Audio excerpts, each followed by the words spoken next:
که یو انسان د محبت او د عقیدت په نگاه سره د خپل مور مخ ته وکسي یا چې الله تعالی دغه انسان ته د یو مقبول حج او د عمره ثواب ورکوي. د جاهلیت په دور کې د شزونه لوړ هیڅ قدر او قیمت نه و، د یغه بالکل خلق احترام نه کو. دا صرف په عربه کې نه و، په نور مذهبینه کې داسې و چې د شزه حالاتو بالکل کمتر و. نبی علیه الصلاۃ والسلام چې کله بعثت وشو دنیا ته تشریف وروړ، بیا دا خلته د شزه مقام رو پیژنو چې دا شزه دو د تو مور دو، دغه مقام او مرتبه دادو، دا د تو شزه دو بیبی د شي، دغه مقام او مرتبه دادو، دا د تو خور شي، دا د تو لیر شي، دغه دمره قیمت دی، دغه دمره اهمیت دی، دغه دمره مقام دی، دغه مرتبه دو، دا د پلور دی، دغه دمره مقام دی. الله تعالی دمره مقام ور نصیب کړی دی. نو رسول الله صلی الله علیه وسلم ټوله معاشره د خبره بیان کړه چې کسې دا دغه شزه قیمت او مقام دی، مرتبه دی. د جاهلیت په دور کې چې کله څوک وفات شه، بیا د شزه و په وراثت کې تقسیمېدلې، ځکه چې چاته هیڅ مقام پته نه و، د قدر او د قیمت پته نه و. دغه هدا پر چې خلق او بیا د زمانه وه د یو سره نکاح کړل. رسول الله صلی الله علیه وسلم فرمایي چې په حقوق العباد کې اول حق دا د مور خدمت دی. د مور حق دی، د مور دمره خدمت وکا چې د یغه خدمت په وجه باندې الله تعالی ته جنت تر نصیب، الله تعالی ته جنت الفردوس تر نصیب. دغه خدمت د مور مقام، د مور مرتبه، دا یو انسان ته علم شي چې هغه مور په دنیا کې نه وي، د مور د جدایي درد دک دای لیدلی وي، او چې د چا مور ژوندی وي هغې ته د مور د قیمت، د مقام، مرتبه لوړه پته نه لګېږي. هغه بیا داسې جاهله خلق نه شته چې هغه مور ته زیاړه کړو. نن سبا داسې جاهله خلق شته چې هغه مور خپله مړه کوي. نن سبا داسې جاهله خلق شته چې هغه د مور مقام، مرتبه، د یغه اهمیت بالکل نه پیژني. رسول الله صلی الله علیه وسلم فرمایي یای چې که یو انسان د محبت او د عقیدت په نگاه سره د خپل مور مخ ته وکسي، یا چې الله تعالی دغه انسان ته د یو مقبول حج او د عمره ثواب ورکوي.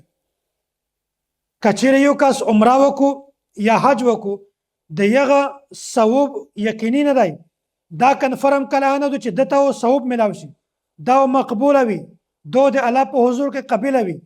خو که یو انسان د مور مخ ته د محبت او د عقیدت په نگاه سره وکسي، الله تعالی د انسان ته د یو مقبول حج، د یو مقبول عمره ثواب ورکوي. نو مور دغه یو غټ مقام دی.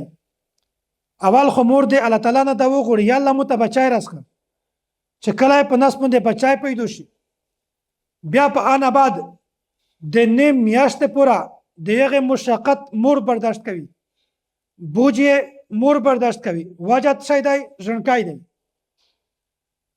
مور یې پریشانه وي، وجه څه دی؟ ژوندکی دی. مور یې بیموره ده، وجه څه دی؟ په نس باندې بچی دی.